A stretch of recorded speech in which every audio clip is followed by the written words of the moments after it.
அகர முதல எழுத்தெல்லாம் ஆதி பகவன் முதற்றே உலகு. பாக்குப்பன். வணக்கம். இன்று பாட்டி சொன்ன ஒரு பாட்டு. சான்றோர் பெருமக்களே, மூதுரையில் இன்றும் ஒரு நல்ல பாடல். மனைவி எப்படி இருக்க வேண்டும் என்று ஔவையார் மிக அழகாக இந்த பாடலில் சொல்லுகிறார். இல்லாள் அகத்து இருக்க இல்லாதது ஒன்று இல்லை, இல்லாளும் இல்லாளே ஆமாயின், இல்லாள் வலி கிடந்த மாற்றம் உரைக்குமேல் அவ்வில் புலி கிடந்த தூராய்விடும்.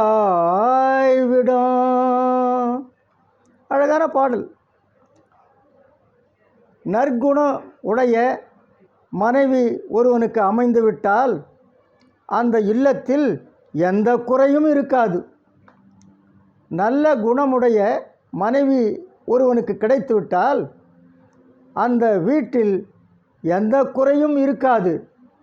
அப்படி அல்லாமல் கொடுமையும் எதிர்த்து வாதாடுவதுமான மனைவி அமைந்தால் அந்த இல்லம் புலி தங்கிய குகை போல் ஆகும். புலி தங்கிய குகை போல் ஆகும்.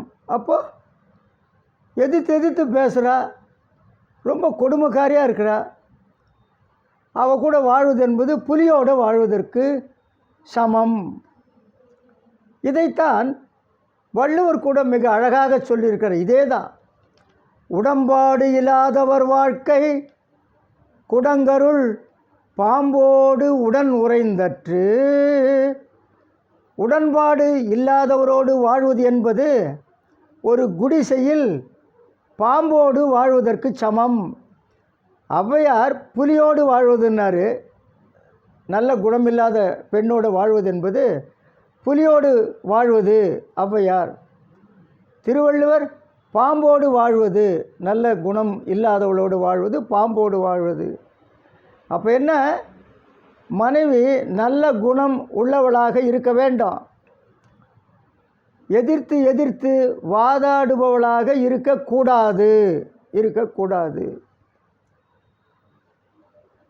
ஒருத்தன் ஒரு சாமியார்கிட்ட வந்து, ஐயா, என் மனைவி எதிர்த்து மிக அதிகமாக பேசுகிறா, அப்படி பேசாமல் இருக்கிறதுக்கு ஒரு மந்திரம் இருந்தால் ஒன்று சொல்லுங்களேன் அப்படின்னு கேட்டான். அதுக்கு அந்த சாமியார் சொன்னார், அந்த மந்திரம் தெரிஞ்சால் நான் ஏன்டா சாமியார் ஆகிறேன். நன்றி, வணக்கம்.